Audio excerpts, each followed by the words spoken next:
All right, good morning and welcome to another episode of RoadFS Detail Memoirs. I'm Jody. And I'm Puzey. And today we are having a very special guest that we just met at the Southern Detailers Conference a couple of weeks ago, the owner of Royal Reflections, Kelly Jones. And she also is a detailer, owns a detailing shop, Showroom Auto Detailer, detailing. And I tell you, I'm just so grateful for the opportunity to have been able to connect with you at the Southern Detailers Conference.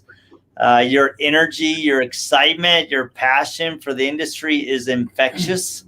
Thank you. And I'm telling you, your participation in the ladies panel was absolutely exceptional. So I know there's been a lot of interest in your story. And so you and I actually talked pre-show about digging into that a little bit. So do you want to share how you got into detailing, from detailing all the way to Royal Reflections? But let's just start on the detailing side. Yeah. I guess I'm ready as I'm going to be. I've been having a struggle telling this story because it's not a real fun story in the beginning. It talks about a lot of tough times, which, we all go through tough times. And I really feel like that's kind of where we make it or break it, and we all go through all kinds of tough times, just various tough times. I'm nervous. Can you tell? I'm not used to talking live. Number one, I tried to start doing some live on Facebook to get used to it, and still not. That's okay. You're just talking to me and Rod. Forget about the live. Just share your story with us. So. All right. So my story kind of starts out like this. I was a lender actually for about 12 years. I was specialized in government loans, mostly FHA, VA, rural development. Very, very successful. I had an awesome career that I loved, and I never, ever imagined doing anything different. I have degrees in business and finance, and I was very, very good at what I did. So I specialized with mostly home lending, and I did a lot of credit counseling. So I was, really enjoyed doing that, helping people understand their credit and how to build their credit and everything that goes along with that. So the economic crisis happened in 2007, 2008, and like 1,400 of us lost our jobs in the industry, which kind of has made me want to tell the story now, especially with what's been going on the last year with COVID, because I know so many people have been, losing their businesses and losing jobs that they've had for years. It almost reminds me exactly of this thing that I went through back in 2007, or well, actually like 2008 when the financial crisis happened. So I guess with telling my story, even though it just rehashes all those emotions, which is not easy to talk about, and that's why I don't really like going backwards. I'm always like pushing forward and always just trying to look ahead and set new goals and really just stay focused on the future. So that's what's kind of hard about it, is like digging up all those old memories and all those old feelings. But the message that I really want to portray is, there's hope. Yeah, we go through hard times, and it might seem like it lasts a lot longer than we want it to. I mean, days and weeks and months seem like an eternity when you're struggling, but the moral of my story, I guess, is I've been through that. I've been through all those really, really hard times, and there was light at the end of the tunnel with my faith and just really trying to stay focused and just work hard, and I think that it's an important lesson for what a lot of people are going through right now, because a lot of different industries are having really hard times. And so I guess that's what I wanted to share mostly about my story. So when I lost my job in 2008, I didn't think nothing of it. I figured I have such a great resume and so much experience. I'm going to get another job like tomorrow. It's not going to be a big deal. So I sent my resume out all over the country, but to my surprise, I didn't get any calls. Nobody was hiring during that time frame because, let's face it, there was a ton of issues in that industry at the time. So I had to go on unemployment, and that was difficult. I mean, I was raised where you work and you work hard and you don't quit working. You don't go on unemployment. You don't do things like that. So I was super embarrassed to have to go sign up for unemployment. And then I thought, well, it's not going to be too long. And I had my little nest egg set aside, like my 3-month savings or whatever it was for the bills. And I had just we had a new home. I had a brand new Escalade, sports cars, living the American dream to the fullest, but had a life, had income and a lifestyle that supported all that. Well, when that come to a screeching halt, that little 3-month nest egg goes really, really quick, and you can't hardly survive on unemployment. So I was starting to freak out, and I'm like, man, I got to downsize and get rid of some of these vehicles really quick. And so I knew back then we used to regularly get our vehicles detailed. So I called around. We had just moved to this area, so I didn't really know any detail shops in this area. So I called the car dealerships, and the dealership guys were like, no, we don't do that for the private individuals. We barely can keep up with our own work. And one of the dealership owners, he made a joke with me, and he's like, hell, why don't you start a detail shop? I'll send you all my work. And I was insulted at the time. I'm like, are you kidding me? I wear suit and heels every day. I'm not cleaning the cars. Like, I was kind of upset with him. I thought, who does he think he's talking to, Yeah. Well, so anyways, I took the cars a couple hours away to get detailed where we used to live. And at that time, it was like $250 a car. Took the cars, got rid of the cars, got a more economical vehicle, that fit into the budget a little bit better. And I thought, well, I'm going to get another job here really soon, so it's not a big deal. I still wasn't really stressed at the time. Well, fast forward like a year later, I still wasn't getting any calls. So I'm like, oh my gosh, I'm literally losing everything, like everything. And my house is in foreclosure. My big, beautiful, brand new home is in foreclosure now. I have 30-day notice to start packing up. And I'm literally at rock bottom, unemployment. It got so bad. I had to get food stamps. You go from making a lot of money into a super high tax bracket to unemployment and food stamps. You get a lesson learned real quick. That's a smack to both sides of your face, and you start looking at everything a whole lot differently. So I'm literally on my hands and knees one day praying, and I'm like, Lord, I don't know what to do. I'm not getting calls for a lending position.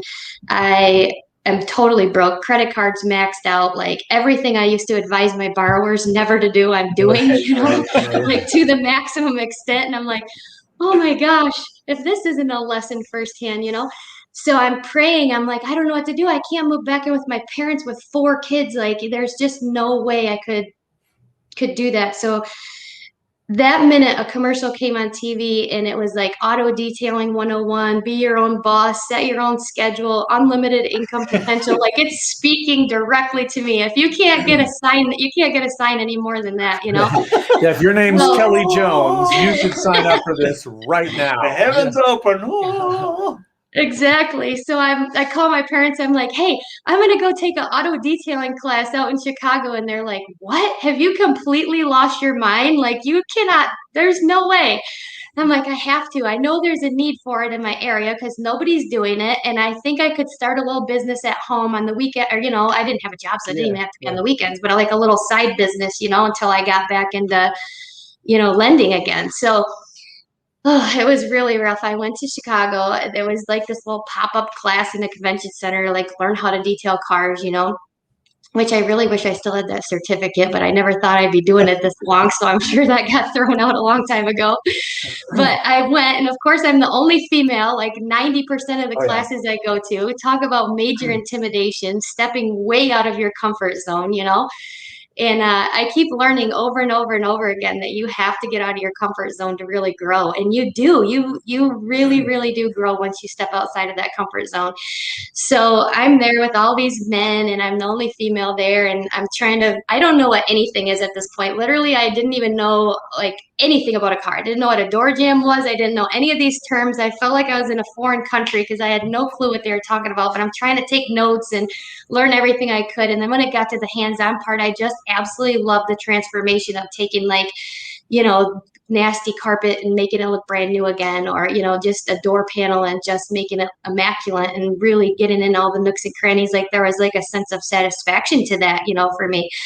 So I went back home and I got on my computer and I made some basic Word documents, and you know how you cut the bottom and put your phone number there where they can pull the strips off the bottom and call me. So I made up a bunch of these little flyers, went around town and hung them at all the restaurants and the oil change places and anybody really that would let me hang them up, you know, with the little push pin. Yeah. And I got a call the next day and a guy called me. He wanted the interior of his truck detailed. So I'm like, oh my gosh, I was so nervous, but I'm like, okay, I can do it. But I had no money. I had nothing but an old shop vac that was in my garage. I had this little green clean machine that my mom bought me for Christmas like 5 years back. So if the kids spilled something, I could clean the sofa. You know, it's this little teeny tiny thing for like $99 at Walmart, you know. And I had some Q-tips, some old toothbrushes, and some towels from around the house. And I literally, that's what I started my business with. So I got this pickup. This guy drops his pickup off and I spent 8 hours detailing. I mean, I had my Q-tips and I'm getting in every nook and cranny and just spent a long time. So he picked it up and he was so excited. He's like, oh my gosh, my wife's going to want hers done as soon as she sees this. He's like, can I bring hers tomorrow? And I'm like, yes, bring it over. So, yeah, literally the next day he brought his wife's car over, detailed hers, and then she told her boss, and he started bringing his vehicles over. And before I knew it, my business was just growing. And I would then, like a year later, I was able to get insurance and, you know, a nicer steam cleaner and some actual detailing tools. I started out using just Dawn dish soap, which is why my product line is such a passion for me now, because yeah, it's come a long ways, but so yeah, that's how my business started growing. Yeah. Yeah. And it's, I mean, part of that is just, you know, the necessity of it. And part of it is just kind of your natural draw towards something that was satisfying for you. And I think we see a lot of different, we talk to hundreds of people and a lot of different stuff, but generally they go down the same kind of couple of paths. Either there's a passion for cars to start with, and that's what drives their business, or there's a passion and a satisfaction in the actual process of detailing and cleaning and paint correction and things like that. And so now that we switch, let's start talking about the future. Now you have an entire product line. You have a successful detailing business. I think that your background, which, you know, Jody and I have a lot of people we talk to, and that's the part that people lack, is that business knowledge. So, right. You know, we all have very diverse backgrounds. I have you know, was in business in college, and I think people don't think about that. You know, between us, he calls me Scrooge McDuck. I'm the CFO, and I do all the money. That's a very important part of that, because it's not just about being squeaky. It's also about knowing when to invest, right? So all those bottles that are over your right shoulder, that costs money. It's not that you're squeaking it out. I mean, your packaging, your containers, everything about it, you've invested the money, but I'm assuming with your background, you've invested right. You know, and as you said, to start with, you had an old, you know, $99 cleaner. And I don't think people realize they can do that. They can start, you know, we started out in our kitchens. When we started our software company, we met in each other's kitchens for a whole year. We didn't have an office. We had a P.O. box, and we specifically got a P.O. box that had a front street address and then a P.O. box number. So it was like 111 North, whatever, P.O. Box 1. And so it had an actual street address, so we could legally be a business and do all the stuff you need to do, because you have to have a street address. But we did that. We met in each other's kitchens. And then when the time was right, we got one office, and then two, and then three. And now we have almost the whole bottom floor of an entire building. And, you know, Jody and I have our studio plus our office. And you have to invest wisely and at the right time. Yeah, and, exactly. So with your background and your knowledge of finance, I want to deviate for just a second, and Jody doesn't even know about this part, because you mentioned the market in 2008, and I watch a lot of the S&P 500. I watch a lot of business stuff. I watch blogs, and I watch finance stuff. And are you seeing what I'm seeing happening in the market? And that is that lumber prices are plummeting. All the news we're hearing about, lumber's going crazy, housing's going crazy. Lumber prices are plummeting. New construction is on the rise, bad combination, and housing sales have not only peaked, but they're coming down. Mm-hmm. And so in certain areas, Boise, Idaho is one of the worst in the country for the bubble. Our housing costs have gone up 200% in 5 years. Crazy. And the average median income is in the 50s, Mm-hmm. and the average home price is $450. Not a good combination. No, not at all. So and we've seen that in the lending industry too. Back when I was lending, early 2003, 2004, we'd submit loans and I'm like, there's no way this is going to get approved, but we have to, you'd submit everything anyways, just to prove that you'd get a denial, right? No, we'd get an approval. We'd have people one day out of bankruptcy with like a 520 credit score, no money down. And I'm like, oh my gosh, how did this get approved? They were literally approving everything. So it's the same thing. You could actually see, like my colleagues and I, we were like, there's no way that we can keep up with this. The same thing, exactly what you're talking about right now. I mean, everything that goes up has to come the law of gravity. So my concern with a lot of the detailers is that a year ago at this time, actually a year ago, not quite a year ago, in March, I watched a couple of businesses go out of business 2 weeks after the pandemic started. Oh, wow. That totally, from a financial standpoint, I was like, you were living on macaroni and cheese, ramen noodles, and a shoestring.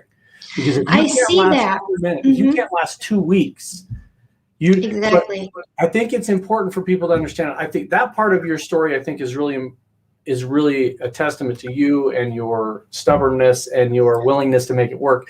But I think people need to take that lesson to heart and realize that we're all doing really well in the detailing industry right now. But things are going to change. They always will. Everything goes in a cycle. Everything's usually in a 10-year cycle in finance. So watch the trends, and certain industries, the housing industry, the automobile buying industry right now, new cars are at a standstill. They're at a halt. Yep. All production is almost shut down because of supply chain issues. And you're probably dealing with that with your detailing products as well.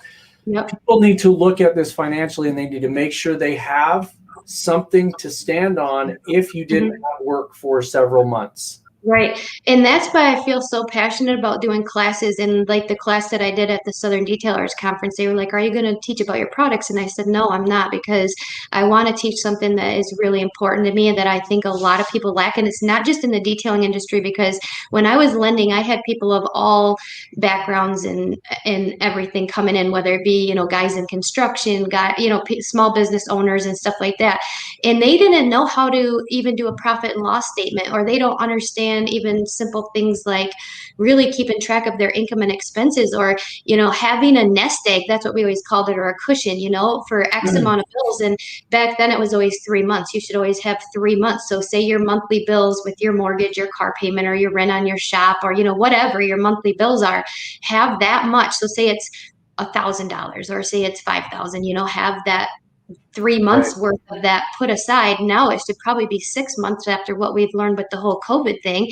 And like you said, the supply chain. So yeah, you're seeing that the people in all different kinds of industries, they don't understand the business side of running a business. They may be fantastic builders, carpenters, detailers, whatever, but they don't understand the business side of it that is so important. And so you guys are really lucky to have that team of, one person pulling, the knowledge from one direction, and one person, kind of really like you're the better half of each other, where a lot of people don't have that. So he's always wanting to snuggle with me. That's like, when we travel, I'm like, dude, I don't spoon. Stay in your room. Oh Lord. So then let's talk about your obviously you've got a big product line, and we were able to see a lot of them. The most of them were just fine by the time they got shipped to us. We did lose a bottle. I know. I'm going to send you some more, because I really, really, really want you to try that one. Yeah, I've already told Reed Young. I'm like, all right, I have a trip this weekend, but we need to do a trip. So no, I love that one, especially the name of it now. And I can tell you just from firsthand experience of unboxing it that it's got some degreaser in it. So wear gloves, because it definitely works. I can always tell products that have a good degreaser in it because my hands get dry. So so there's several products that you have, and kind of if you want to run down, you've got the one line, this line here, which is your off-road line. Mhm. And then you've got your, what I'll call your regular line. I don't know what you call those. So kind of talk us through the different lines of products that you have. Yeah, so what my goal was with my company, obviously, I don't want to detail forever. I want to teach people how to detail. I really want to teach people how to run a business and detail. And in order to do that, I wanted to have my own line of products before I started teaching classes because I wanted to be able to demonstrate to them my product line, which I think that is an important part of the puzzle, is having products that you know work well the first time. That's something I really struggled with. Plus, I'm in a rural area here, so it was always really hard to get product anyways. I mean, we have a Walmart and stuff like that, but the supply is so limited there. We don't really have any detail suppliers around here. The nearest place is like 2.5 hours away. So if I wanted to get 5-gallon totes of product or anything in large quantities, I have to drive like 2.5 hours away, take an enclosed trailer, stock up. It was such a pain in the butt. And then they had limited supply because they were supplying such a big area. So that was a big goal of mine, is to be able to, really provide a full line of products. So when I took on this adventure, that was my goal, is to design a product line that gets you from A to Z without needing any other products in the mix. So, an engine degreaser to engine shine, everything you need in the wash bay, from soaps to bug removers, degreasers to interior products, exterior products, waxes, all that stuff, to where if you come to my class, you have everything that you're going to need. You can walk out the door with a full product line and be able to go detail a car the next day and know how to properly use the products. But so that was one goal that I had in doing the trainings and stuff that I wanted to do. But so that is like my regular line, or my automotive line, I guess. So yeah, right there it is. Yep. And right behind me too. So there's 14 products in that line. Actually, a couple more are just getting ready to come out. We've been behind on the paperwork in the attorney's office because of all the courts being behind with the COVID shutdown and stuff like that. So we have a couple more products that are getting ready to launch. One's a really nice acid cleaner for removing brake dust and stuff like that. And then we got another stain remover coming out. But yeah, we developed, my new line is the off-road line. We developed that super heavy duty to work on Jeeps, off-road vehicles, the side-by-sides, dirt bikes, all those things. It's popular in our area. Tons of trails. We have a lot of big events up here.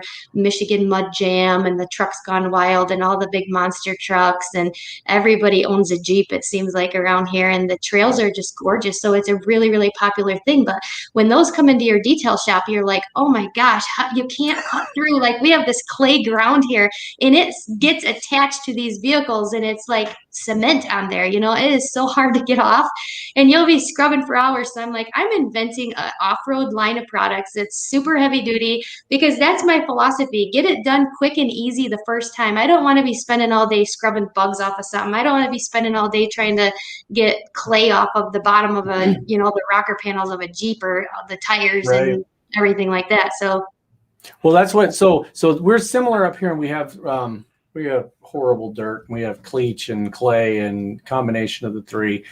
And then I don't think people realize, even if you've never seen a ginormously muddy vehicle, even if you pressure wash that stuff off, there's a film. And if you were to take a microscope, there's like little stuff in there to scratch paint. So one of the things that we have up here, which I'm sure a lot of detailers know this and some probably don't, is bee poop.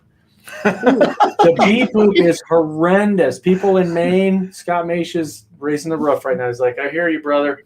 Get these little yellow trails, you don't know what it is. It dries on there, it bakes on there, and nothing gets it off. It's horrible. So this bottle's coming home with me. I'm going to test out your bug remover on bee poop, because there's a lot of stuff that doesn't work. So you're going to love it. And you have to get back with me, because we have something similar. We're agriculture land here. So we're surrounded by huge dairy farms. And guess what that brings? A lot of flies, right? Oh, yeah. We have massive farms here. So people have their vehicles covered in fly poo. And for the longest time, I thought it was some crazy tar or something, because Michigan has the worst roads in the country. Like, we're always doing road construction, So we couldn't get this stuff off. I mean, you have to like literally buff it in compound to get the stuff off of the paint, you know? So when my bug remover come out, I had a lady come over with their boat covered in fly poo. She owns a big farm here. And I'm like, oh Lord, I look at this and I said, would you mind if I try something? And she's like, no, whatever you can do. So I took my bug remover out there. It wasn't even patented, it was still in product testing at the time. So we took it out there and I said, I don't know what's going to really happen. I'll spray it on your trailer first. If it creates any damage, I promise you I'll be responsible for that. So we literally spray it all over a trailer. And I'm talking, it's a white trailer and it was covered with these black spots, the fly poo.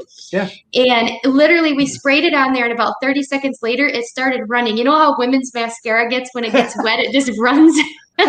That's exactly what this started looking like, just like running mascara running down the trailer. So I'm like, hang on, let me grab the power washer. And we rinsed it and it was like brand new with literally no scrubbing, no effort. I'm like, oh my gosh, I'm in love. This is the best thing I've ever used.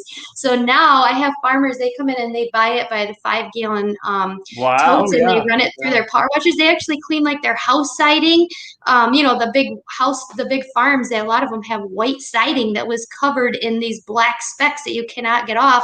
So yeah, they're loving the product. So yeah, I'm sure the dairy farmers love you, because I remember when I lived in Arkansas, I helped this guy put in a lot of the white walls covering the sheeting that you just spray it off, but you always had the fly stuff. I'm like, yeah, they probably would love that stuff. So yeah, I'm excited because there's not a lot of products that focus on the off-road side, right? So I'm like, oh, this is really exciting, especially, living where we live. You get the mud, the cleats, the clay, the snow, all that stuff flinging up at you. It's like, because when I went to Reed's house after we went 4-wheeling, and I offered to help him clean up. He's like, nobody offers to help me clean up when I take off. I'm like, dude, I went with you. I'm going to help you clean up. And he goes, I hate mud. It gets everywhere. I mean, it's like, no matter what I do, I can't get rid of it. So he's really excited. So we're going to go get something really muddy and try it out. So yeah, I can't wait. You should do a video and we video everything. Yeah, so. we'll video it. I'm like, all right, Reed, let's take off and let's get it as dirty as you can. Yeah, I promise you're gonna love this product line. It works fantastic and no scrubbing. Like, you're gonna spray the mud slayer on and let it penetrate for a minute and rinse it off, and you're going to think that you spent a whole day working on it. So when people want to buy these products, I'm assuming you go to royalreflections.com, as it says, royalreflections.us. .us, yes. And then this is a loaded question, but I'll explain why in a minute. If someone sent you an email, could they order through an email? Yeah, they can. Pretty sure they can. For anybody that wants to use Royal Reflections, if you let me know, we can upload the products into our software, RoadFS, and you can order directly through our software. So that's directly to you. So we just get an email address that you want it to go to. They can use the barcode, the SKU numbers, and everything, and they can order right through the software, and it'll send a purchase order to you with their mailing address. Oh, fantastic. I love you guys. Yeah, no, it's good. No, it's all good. So how else are you distributing? Direct to you. How else are you doing that? Yeah, we have an Amazon store set up, so we have some products on Amazon. The off-road line is not on there yet. I'm not exactly sure, so we have to get that loaded up. We had a little bit of an issue. We just got the big drums in so we can start filling bottles, but yeah, there's been a lot of supply chain issues, like trigger sprayers and bottles and raw materials, and I'm telling you what, challenges after challenges. But you're going to meet those just like you've done everything else. And Jody and I, when we started with Jody and I and our two partners, when we started Zenware, we started in 2009. And we literally, not to the extent that you've talked about, but Jody and I didn't take a salary for over 6 months. We had all had a job somewhere else and making good money. And we decided we're going to make this I feel work. ya. And so I think that with that, it helps you to be prepared. I mean, people can be over paranoid and they can curl up in a corner. And obviously you didn't do that. You went out and took it head on. And so that's kind of where we look at it. And when I look at the trends and I go, this has been, so many years and we've done this really stupid curve, it's going to come down. Right. I look at things like this in the supply chain and people's ability to get a good product and have a good chain to get that, because, think about being a detailer and not having product, having cars up out front and not being able to have product. That's something people need to think about. Make sure that you have a certain amount of this on hand. If you're in an area that you need to have a bunch of this product, you got to figure out how much you need to have on hand and what they call par value in the product industry, or like C stores or anything like that. You have a par value. You always have a certain amount on hand. And I don't think people realize that. So figure out how much product you use. Is it 4 ounces of this? Is it 8 ounces of this? And then calculate that out of how long that bottle is going to last you. And then how many details you can do before you need to order. Because the last thing I just run out. I was in a detail bay in Tampa Bay, Florida. I think it had 8 or 12 bays. It was an outside bay. It was on a Friday morning, and there were cars lined up, and they ran out of tire shine at Lord. 10 o'clock in the morning. They were scrambling. How do you have a 10-bay shop that has cars lined up? You have an endless supply of vehicles, and you run out of one of the main supplies that you need. Right. And I'm not going to say that hasn't happened to me. When I was detailing from home before I built my commercial shop and before I got into my own product line, yeah, that was something common that would happen because, like I said, I'd have to drive so far away to get product that you really have to try to think ahead, and it's hard to do that. And like I said, sometimes they'd have supply issues because they were servicing, such a large area that there'd be limited quantities you could get even back then. So yeah. Trust me, that's not a good situation to be in. No, and you want to have a situation where your shop is set up where you have extra supplies, and it's not about over purchasing. I mean, it's not about trying to have too much product, but I mean, we go to a number of shops and some are done right, some are not. The last shop we were in, Mr. Daryl Lyons at Detail Lex, we toured his shop without him being there. Yes, Daryl, I have the video. I will send you later. You'll see if your employees were. And you need to move that damn ladder. That's all I'm going to say. So he's got a shop set up, and he's got his supplies lined out, and they have it set up where there's kind of like what's behind you. They have shelves set up, and they know how many supplies they have. That's somebody's job, is to make sure you have enough supplies. What's going to come in. You can look at trends. Look at the numbers. I'm a real big proponent of numbers. Years and years and years ago, an accountant told me, he said, if you guys aren't looking at your numbers every single day, you're not doing it right. And for the first couple of weeks, I was like, what am I going to look at? I'm staring at the same number. But then when you realize how to actually do it, and you're looking at different numbers, you just don't go in and go, yep, I got $10,000 in the checking account. Okay. Really? You look at yes. the P&L. If you don't know how to read a P&L, if you don't know how to read the right type of numbers to get what you need. I've shared this story a lot. There's people out there that have used reports from us to go get loans to buy a building. Yeah, fantastic. And if you don't know how to do that, be humble. Reach out to somebody and say, I don't know how to do this.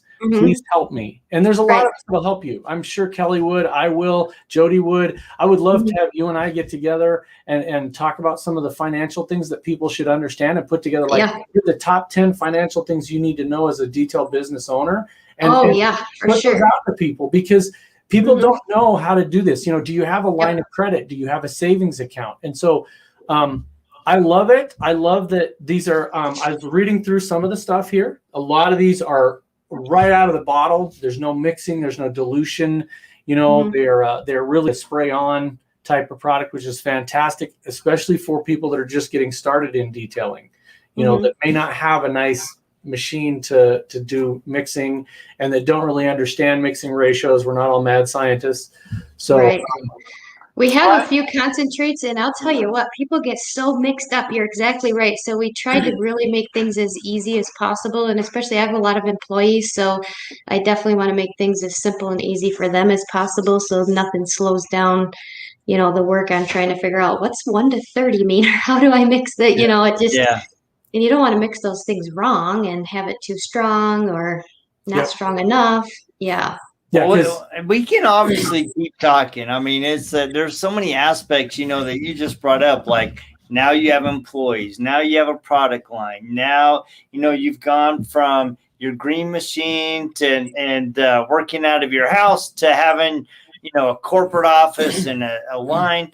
So looking back, Mm-hmm. what are some key things that you think are absolutely critical for a detail business owner to do to help them not only survive, but to really thrive as they grow their business?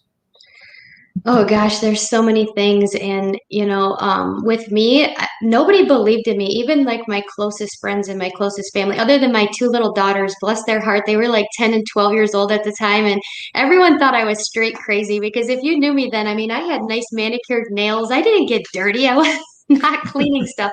But my daughters, they had so much, faith in me, and they'd get home from school, they'd run in the house and they'd drop their little backpacks and they'd come right out into the garage and they'd be like, "Come on, Mom, we could do another car." And I'm already so dead tired by that time. I'd be like, "Oh my gosh, you're kidding me." But I guess the moral of that is surround yourself with people that are going to encourage you and give you positive energy, because there's so much negative out there that, when you start taking that in, and Yep. it gets you away from your focus, and that's one thing. I mean, I have it written all over notes on my desk, and, I have things all the time, focus, focus, focus, focus, because I really struggle on focusing. And it's Yeah. so crucial. That's something that I really, really believe in, is surround yourself. Even if you don't have, like, I don't have a lot of, I guess, people like really close by. So I find that are like very encouraging, so I find that in social media. I find that on like different things I'll follow on Instagram, like motivational entrepreneur websites, and stuff like that. Any way you can find encouragement, I strongly suggest that, because it makes a big difference. Stay focused, find encouragement, regardless if it's, in your inner circle or you have to find it somewhere else. And also, just try to prepare the best you can. Like I said, have that little nest egg set aside, have a savings account. I can't stress that enough. Yes. And always maybe have a little bit more in there than what you even think, like that 3-month cushion that we always used to talk about. Maybe make it a 6-month cushion, so if you don't need that, that new sports car, you don't need that, a new whatever, more tools. Put that money up for a rainy day. I mean, in detailing, you never know when you're going to get injured. You never know when Right. something's going to happen. We call it a rainy day. You never know when a rainy day is going to come, or a rainy month, or a rainy year, Or and in a order to freaking survive hurricane that, that wipes you out. So, and I think that's really important, because, like, for instance, this was even happening this morning, and there was some negative stuff that's going on in this industry. This industry has a tendency to be negative, and you got to dump those people. You got to get rid of the negative people, and you got to follow really positive things, like, I don't know, RoadFS Detail Memoirs, or Kelly and Rod and Jody. Get some good people in your life that'll back you up and are there for you. I think that is the key that a lot of people don't look at is, if you have an issue, right? If you think about it internally and you go, okay, if I have an issue today, who could I call on the phone that would just say yes? Right? Those are the people you need to surround yourself with. I know who it is that I could call. Jody knows right now. It doesn't matter when it is. This has actually happened in our company. 2:00 in the morning. I'm 2.5 hours away and my car's broken down. Who am I going to call? I got a call at 2:00 in the morning. A guy said, my excursion broke down. It's 2 hours away. Can you help me? And I got in my truck. I took my car trailer. I went down and picked him up. Aww, You've got to just surround you. Jody, I know Jody would do if I called him on the phone right now tomorrow, he would drop what he's doing and come help me. So, that's amazing. That's super important. It's so, so, so crucial, because it's so easy to get wrapped up in, like you said, the drama in the industry, and people are always, it's just, I sold real estate for a lot of years too, but when I was lending, and a lot of these types of positions, it seemed, I hate to use this word, but it seems kind of cutthroat, like everybody's worried about what the next guy's doing. And I don't get involved a lot in social media. I try to post positive things and try to post things I'm doing just to encourage people, but I don't get involved in like the drama, and I have to stay way away from that, because I'll tell you what, that can set you back faster than anything. You start getting wrapped up in all this drama, and you're going to lose sight of your vision and your goals really quickly, and it's going to take you a lot longer to achieve those things. So I try to stay on the down low when it comes to that stuff, and just work away at my goals and try to find positive influences wherever that might be, you know. A lot of times it's just opening my Bible and finding scripture, you know, that motivates me. And I do that every single morning when I get my coffee. I sit with my devotional and I open my Bible, and I'll usually say a little prayer. And it just amazes me because I'll open up to something that I really needed to see that day based on whatever's going on, you know, because there's always all kinds of obstacles and challenges, especially in the last year with this unemployment thing and employees and supply chain issues and, you know, customers. I mean, just we could go on for hours about those things. And you really have to stay motivated and focused somehow. And that's been a real challenge for a lot of people, including myself. I think that that's a really good point, is find something that is motivational and that is positive for you. I mean, let's face it, there is enough business, there's enough money, there are enough cars, there are enough boats, there's enough airplanes, motorcycles to keep us all busy for a lifetime. And I look at it this way. I look at the end of my life, when I'm sitting in a chair and I'm just rocking back and forth, it doesn't matter what I did for a living. It doesn't matter how much money I had or what I bought. It matters what type of person I am. And that's what's going to be with you. The memories and the people that surround you that are good people and what you did in your life. And I sleep at night without a problem knowing the kind of person that I am.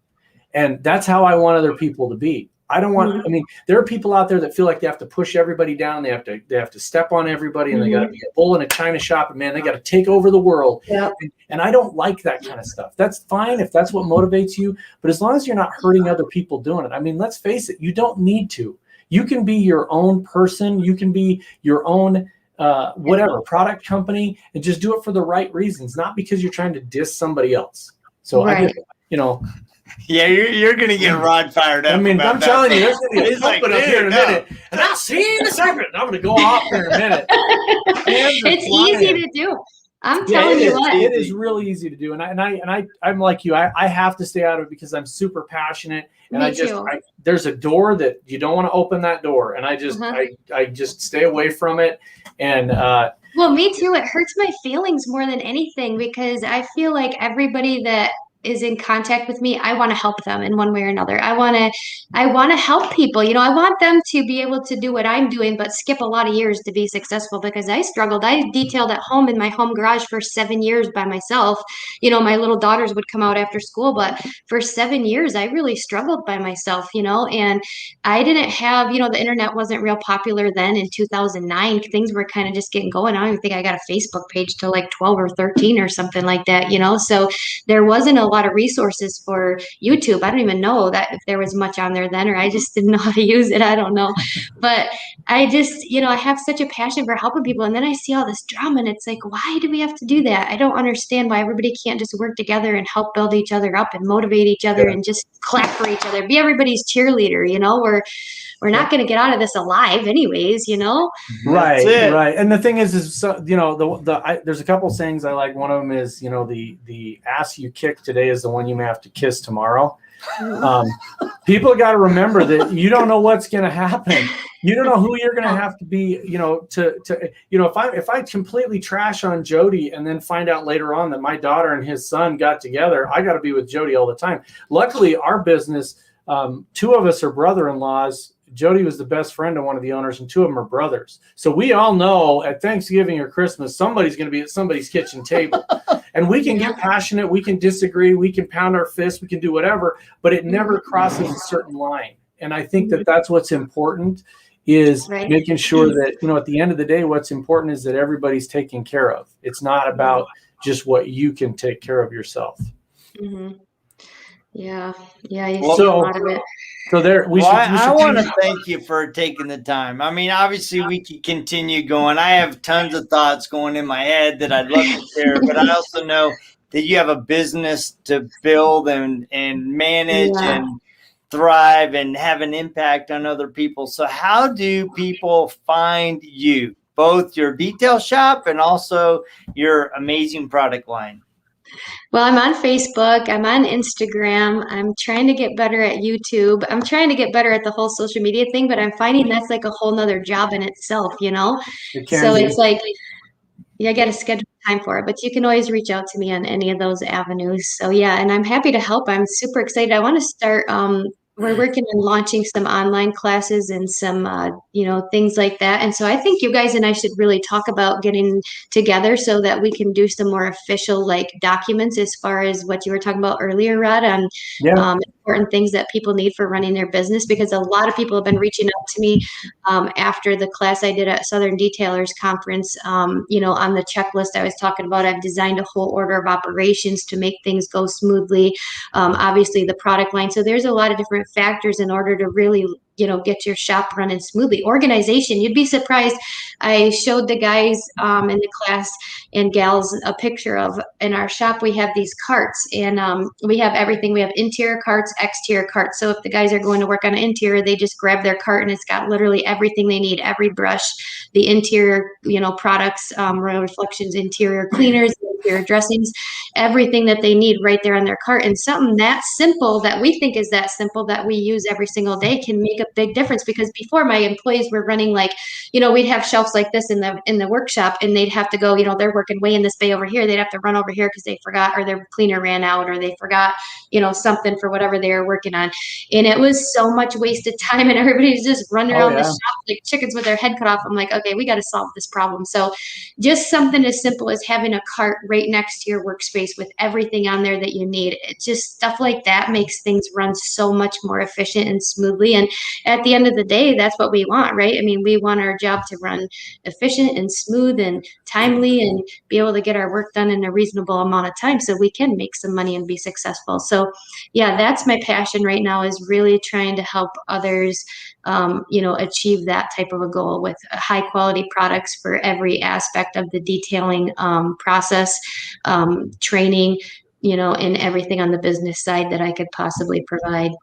Yep. Awesome. Well, we would love it. Let us know. We'd love to be involved in anything. So, well, thank you so much for your time. We appreciate your, the power of your story. We appreciate your energy, your honesty, your candor, your willingness to touch and help and, impact people's life. And, it's really, sometimes it's the little things that make a difference, right? Just like making a cart. Sometimes it's that motivational thought in the morning that pushes you through those low spots. And we appreciate your example and your passion. And guys, make sure to go check her out, royalreflections.us. She's on Facebook, Kelly Jones. And we, as always, love being here with you every week. And we will check you same time, same bat channel just next week. See ya. Thanks, guys. Yeah. Thank you.